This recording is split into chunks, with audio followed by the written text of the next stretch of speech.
pozinhos, sejam bem-vindos a mais um episódio. Hoje estamos na casa de Patrícia Adão Marques. Olá, Patrícia. Olá. Como é que estás neste confinamento? Já estive melhor. E o que é que tens feito durante estes tempos aqui em casa? Desde a primeira vez que estivemos fechados, que comecei a fazer muita bricolagem e eu sempre feito mais a bricolagem e remodelar a casa toda. Pronto, comecei o canal de poemas, na primeira.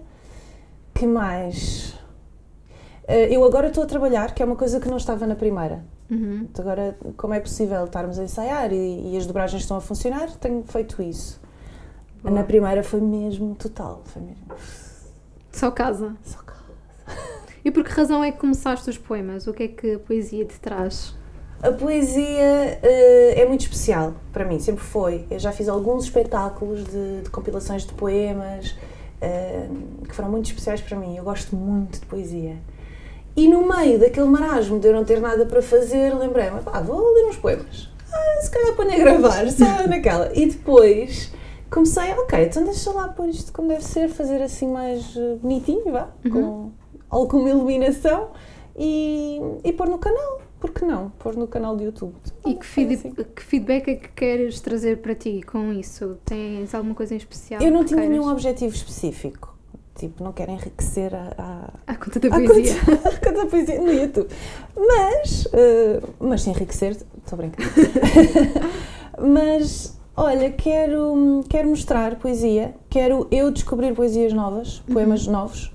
E tenho já descoberto bastantes. Quero ver até onde é que vai. Não... E quem é a Patrícia? Em estado de si mesma. Em estado de graça. Quem sou Sim. eu? Olha, sou uma alma a vaguear pelo mundo à procura de qualquer coisa. Esse qualquer coisa, ainda não sei o que é. Ainda não sabes? Ainda não. Vê lá, com esta idade. Então, e o que é que gostas mais de fazer desses todos? Então, disso tudo, eu acho que vou ter que dizer que são as dobragens. Porque há uns anos eu decidi, 3, 4 anos, decidi deixar de fazer teatro. Levei 7 anos, ou 8, para tomar essa decisão, mas tomei. E parei de fazer teatro. Não queria mais.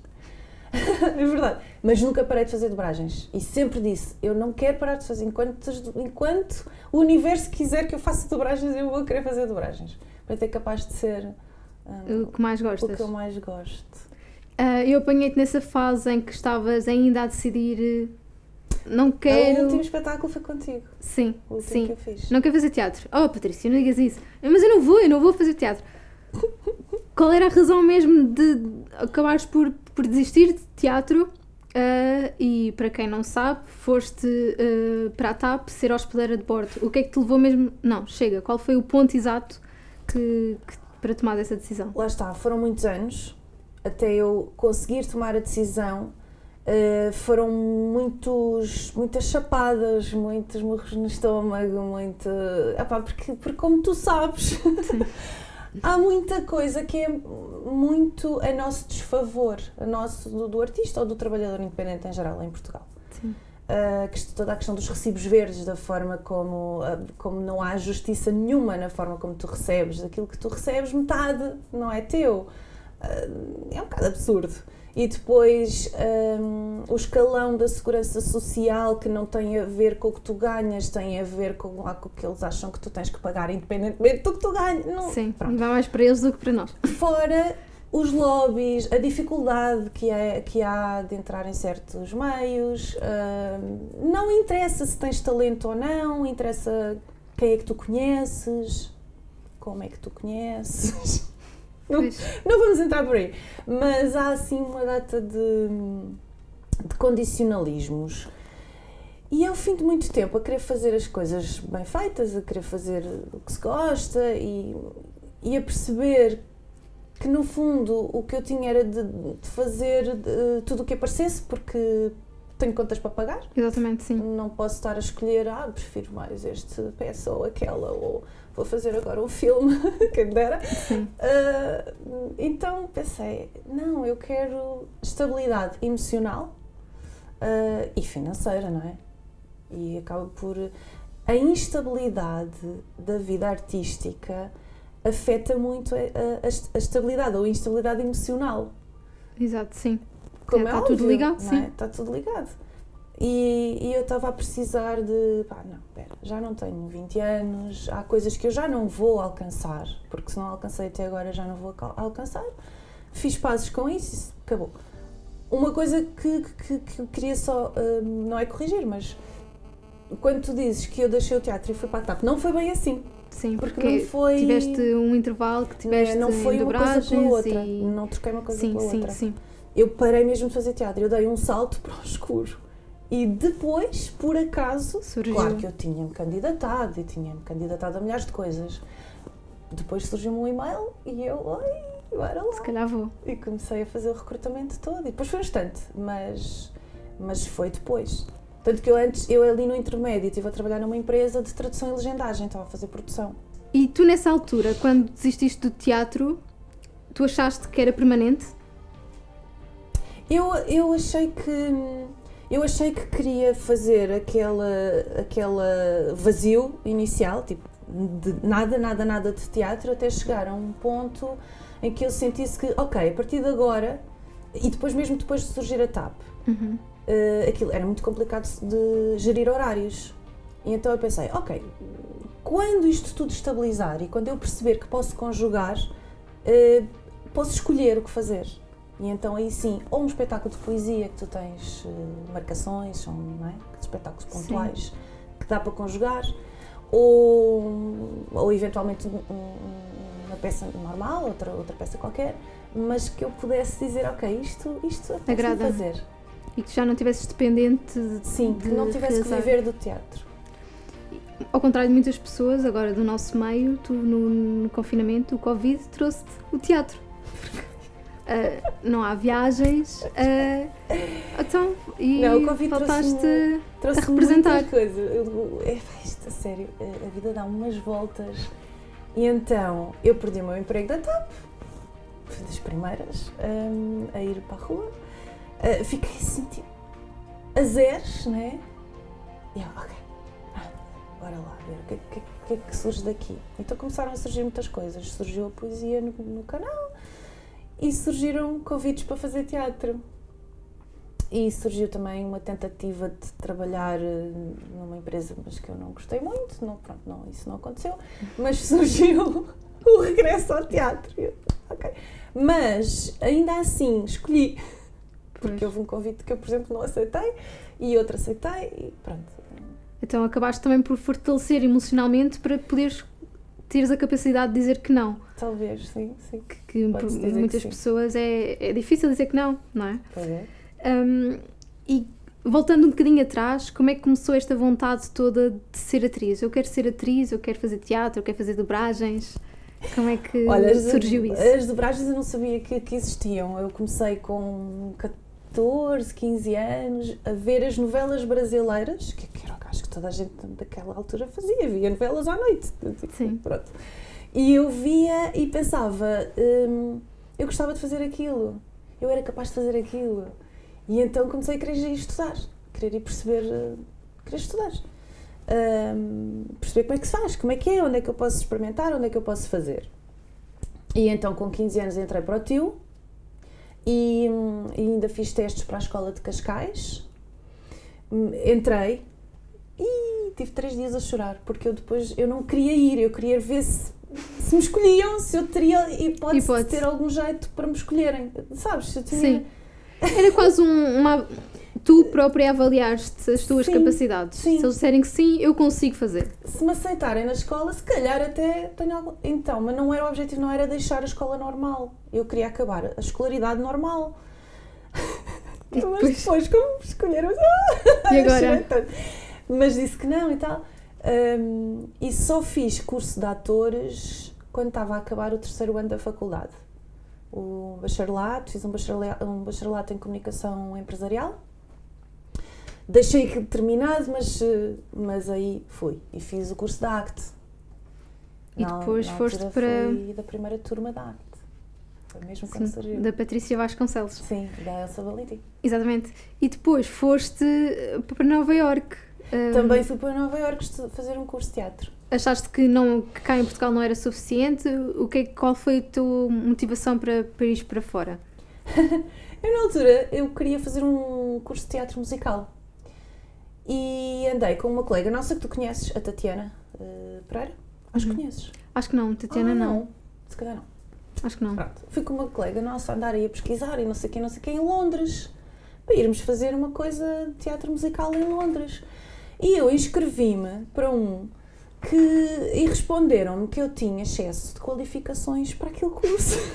Vê lá tu. Pronto, na verdade aquilo era um workshop, uma espécie de um workshop de preparação a um curso. Ok. E pronto, na verdade para isso se calhar eu tinha excesso de qualificações. Mas quando recebi aquela resposta, assim, espera aí, então vou sonhar mais alto. E comecei a pensar, ir para Nova Iorque, não porque Nova Iorque é melhor que Londres, não é nada disso, Sim. mas porque eu cheguei efetivamente a estar em Londres, passei lá uns dias nas escolas à procura, a trazer prospectos e tudo mais, e era tudo muito longo, eram 2 anos, Tu querias algo mais curto? mestrados, eu queria algo mais curto. E então encontrei este através da Elsa Valentim, falou-me do curso do Michael Chekhov, da Michael Chekhov Technique, e olha, fui. E tinhas necessidade de ficar lá a trabalhar? Não sei se tiveste alguma oportunidade lá ou foi só, vou estudar e volto para cá. Vou estudar e volto para cá. E foi assim que aconteceu? Foi. E depois não sei se já estavas no TIO.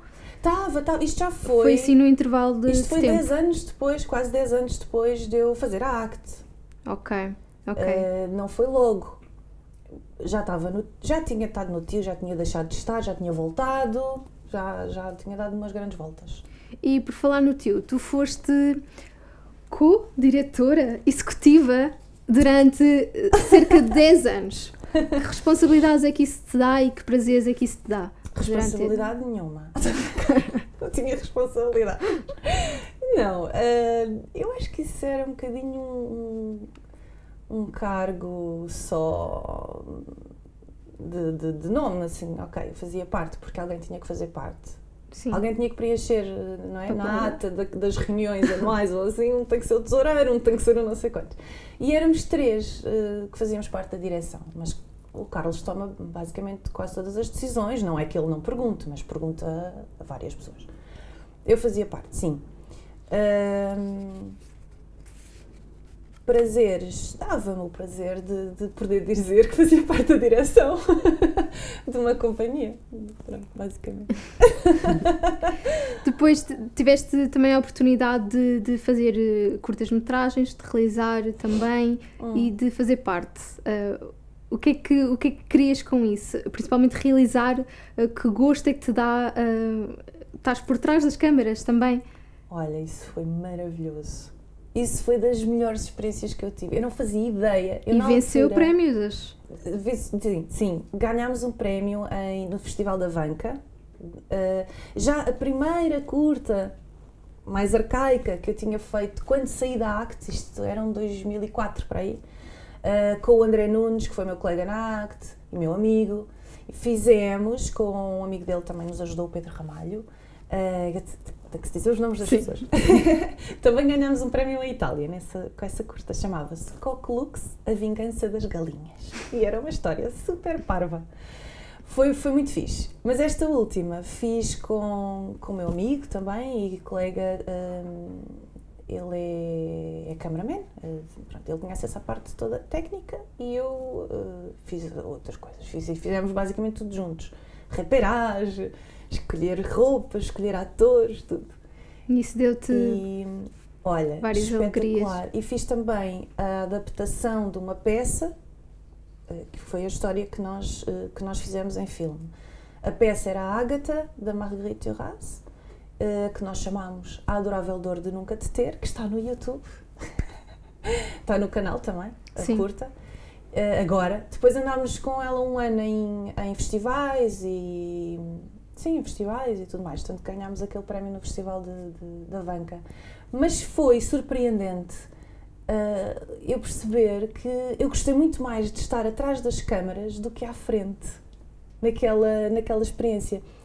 Aquilo era com 2 casais, era o mesmo casal, mas eram idades diferentes, então tínhamos um casal mais novo e um casal mais velho. E eu fazia parte do casal mais velho. E filmámos primeiro o casal mais novo. O que aconteceu foi que, quando nós íamos filmar as minhas partes, eu já não queria ser eu. Eu queria arranjar uma atriz para fazer, porque eu queria estar só atrás.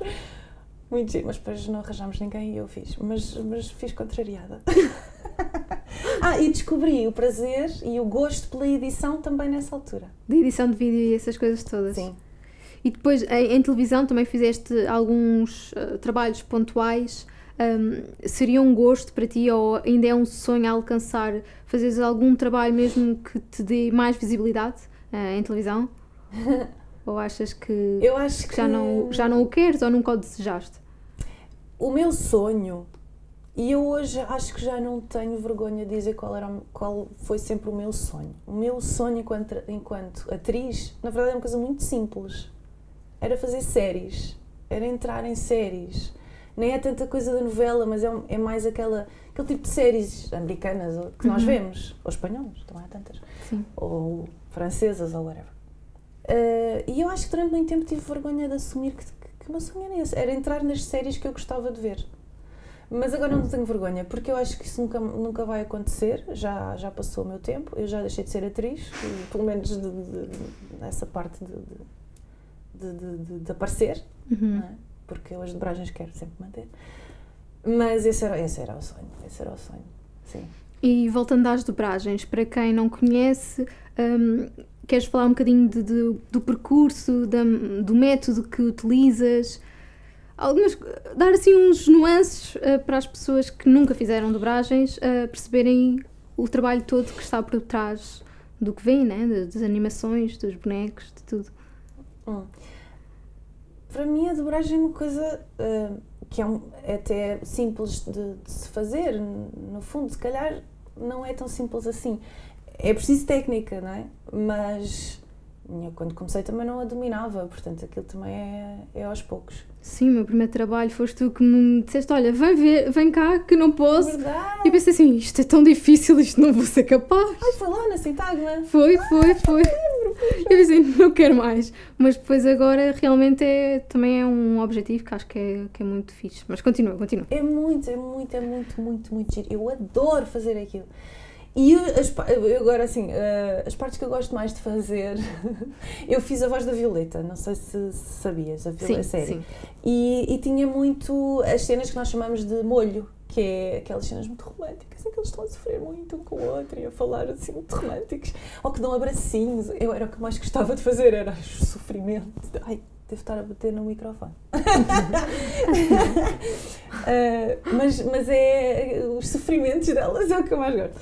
Mas, essa pergunta não é fácil, porque não sei se há uma técnica ou um método específico para fazer dobragens. Tu tens que ter capacidade de perceber qual é o tempo daquela frase, de perceber também mais ou menos quando há bocas possíveis, porque Sim. há bonecos que têm bocas muito fáceis, não é? Mas se for imagem real, É mais difícil encaixar a tradução portuguesa nas bocas da língua original. Tens que ter um bocadinho, mas também o diretor também tem um bocadinho essa função de rever o texto e perceber o que é que fica melhor. E o tempo, perceber o tempo da frase. E achas que, que no início quando começaste e a interpretação. E a experiência, achas que agora fazes sim? Não é, não? Também não é assim. Eu acho que isso começa quando a personagem é a mesma durante algum tempo, tu já começas a ganhar essa vontade, mas assim logo de início, assim, há pessoas que dobram muito. E essas eu acredito que sim, que seja assim. Já tem uma muito vez andamento. E já está. Tem muito andamento. Eu não dobro assim tão frequentemente, não é? Então, ao fim de um tempo com a mesma personagem, um tempo também não é muito tempo, mas pronto, já estou mais à vontade e se calhar já faço de outra maneira, já faço mais depressa. Mas não é assim. É mais ou menos, mas não é assim. Tenho aqui um jogo para fazermos. Que é retomarmos a Patrícia na dobragem eu digo-te uma personagem e tu fazes a voz Opa! da Não! personagem, não queres? Mas personagens que eu fiz. Tuas. Se eu me lembrar. Tem aqui a Violeta, como falaste, Ah, e está Violeta. aqui escrito. A Violeta era uma miúda, ela queria ir para o estúdio. Papá, deixa-me ir ao estúdio. Ai, o leão é tão bonito. Era mais ou menos isto. E a ama dos marretas bebês. Ainda ontem fiz. Porquê que vocês não vão brincar lá para fora enquanto eu faço o lanche? Até já! Algo assim deste género. Ela está sempre a fazer o lanche. Porque ela só aparece, os miúdos estão sempre a brincar lá fora e ela só aparece para iniciar e acabar o episódio. Então é muito engraçado. Depois vai fazer o lanche. Exatamente. Então, não sei se te lembras desta, a Susan, das Crónicas de Nárnia. Aí a Susan já foi há muito tempo. Ela era a irmã mais velha da... Não era a mais velha, era o rapaz, depois era ela, depois eram os outros dois. Não me lembro, mas devia ser parecida com aquela voz mais miúda, não sei. Não me lembro. E lembras-te da Octobella, da PJ Max? A Octobella... A Octobella é mentira, porque ela é má. Ela parece um docinho, mas depois ela é má. Como é que ela... O que é que ela poderia dizer? Então, imagina. Olá! Querem brincar? Eu conheço um sítio tão bonito para brincarmos! E depois ela tem umas nuances. Depois ela ri-se as gargalhadas maléficas. Ou seja, sempre que fala parece que tem sempre uma segunda intenção. Sim, porque ela é má, ela quer maldade, ela quer o mal deles. Muito bom, obrigada por este bocadinho. Voltando ao teatro, qual foi assim o espetáculo que mais te marcou fazeres? Tirando os das poesias, esses marcaram muito. Eu fiz um espetáculo chamado A Fixação Proibida, que era uma compilação de poemas de autores surrealistas portugueses. Maravilhoso. Mas, em teatro, gostei muito de fazer uma peça chamada Atreva-se. É um texto brasileiro, passado em 3 épocas diferentes, os anos 20, os anos 40 e os anos 60. E eu fazia 3 personagens muito boas, muito boas. Era muito, muito, muito bom. Que mais? O que é que eu gostei? Gostei de fazer o Sexo Sem Obrigada, que foi um espetáculo uma peça de Dário Fogo que nós fizemos no Tio. Ainda há bocado estava a ver imagens da Lisístrata, que fiz na Barraca, no Teatro da Barraca.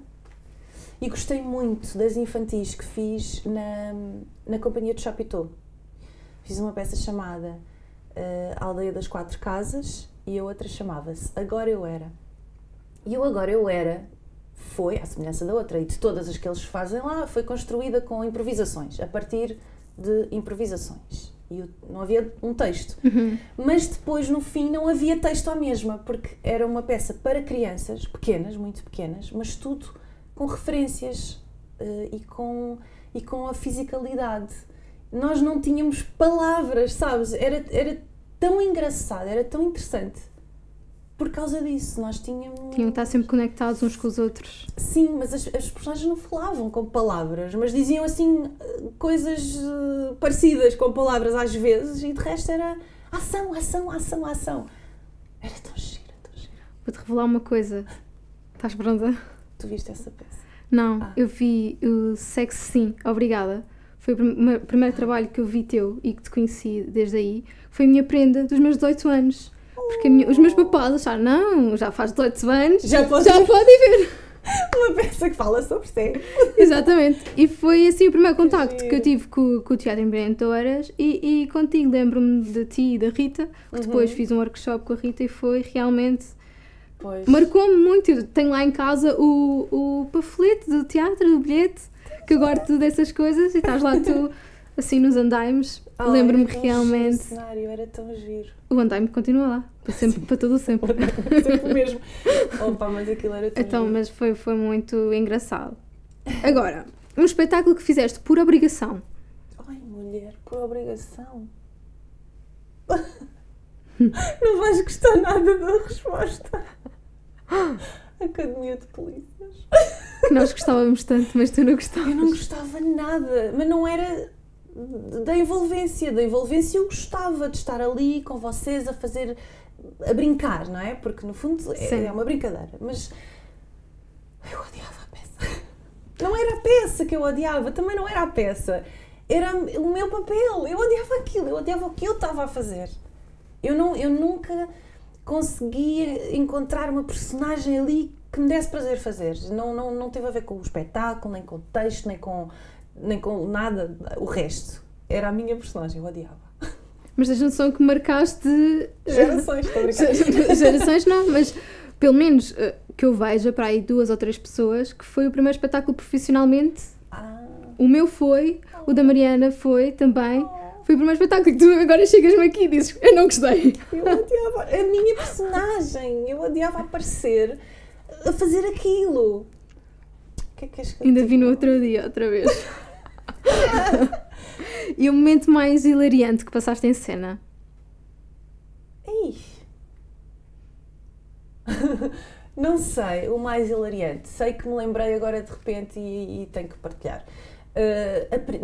Na primeira peça que eu fiz na vida foi com o Carlos, no Tio. Ainda era uma companhia amadora. Chamava-se O Pinga Amor.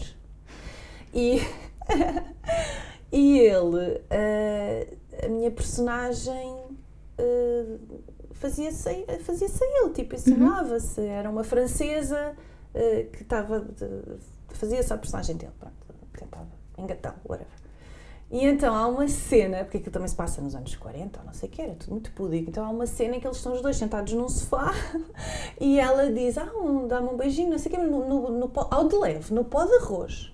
Pronto. E ele vai e começa a fazer as macacadas dele, assim, a lamber-se todo para me dar um beijinho, não sei o quê, e quando está aqui a 1 milímetro da minha cara, dá um arrote!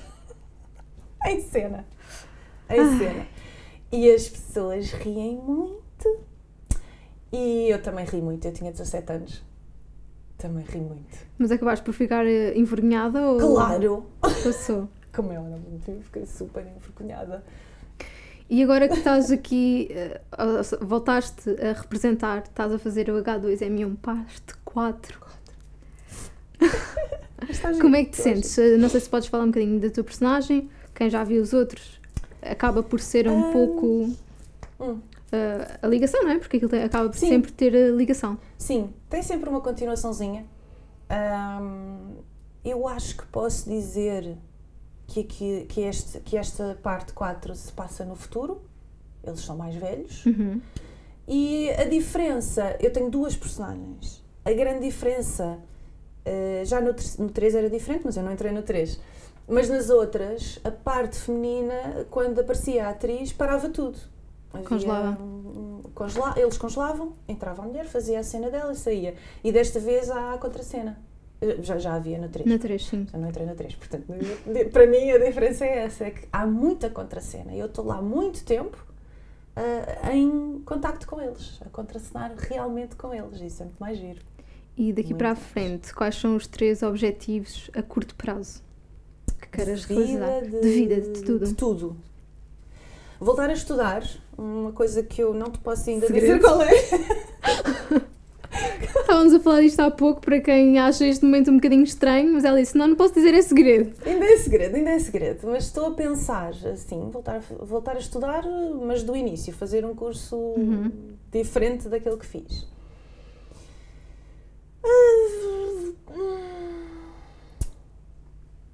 Focar-me em mim, e acho que esse até é o principal. Focar-me em mim e no que é que eu quero, qual é o meu propósito aqui, o que é que eu ando aqui a fazer, o que é que eu quero fazer, o que é que eu quero da vida e o que é que me toca, não é? E não voltar a fazer coisas por obrigação, por exemplo, que não me digam nada, que não me toquem, que não me façam vibrar. Esses 2. E o terceiro, olha, é que isto desconfine para eu ir ao IKEA comprar molduras. Às bricolagens. Sim. Qual é o teu lema de vida que utilizas em ti e para os outros à tua volta? há muito tempo que eu tento reger-me pelo lema tudo acontece por uma razão. Tentar o mais possível ver um bocadinho o silver lining, não é? Tipo, o lado... O que é que isto pode... Ok, aconteceu uma coisa horrível. Qual é que pode ser o lado positivo disto? Uhum. Não é fácil. Nem sempre é fácil. Mas eu acho que talvez seja esse, assim. E eu acho que isso acontece um bocadinho em tudo. Ou seja, conheces uma pessoa e ela tem uma atitude fraquinha. Tentar perceber o que é que levou aquela pessoa a agir assim. As pessoas não são só más porque são más. Se calhar, coitada, ou teve um dia mau, ou teve um ano mau, ou teve uma vida, whatever. Sabes? Tipo, tentar, não é fácil. Então no trânsito, não é nada. És daquela que grita que... Mais ou menos, já fui mais, mas às vezes as coisas do trânsito enervam-me bastante. Eu acho que é um bocadinho comum. Agora, diz-me uma coisa. Quem é que gostarias de ver ser entrevistado para os Pozinhos da Cultura? Para os Pozinhos. Já sabes alguns nomes futuros que vão ser? Tirando esses? Tirando esses. Quem é que eu gostava de ver? Não sei.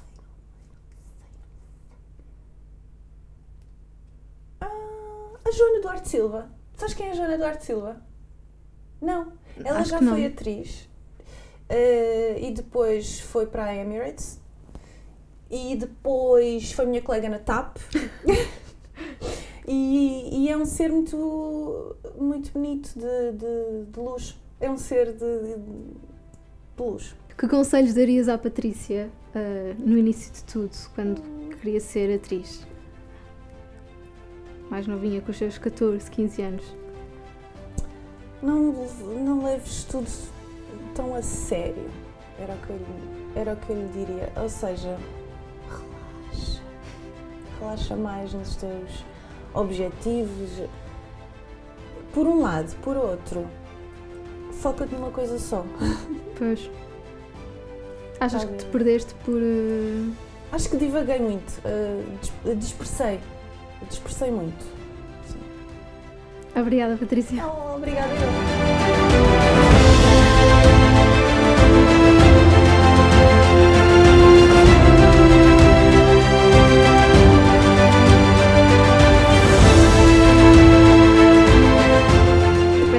Tenha sido um momento feliz para ti.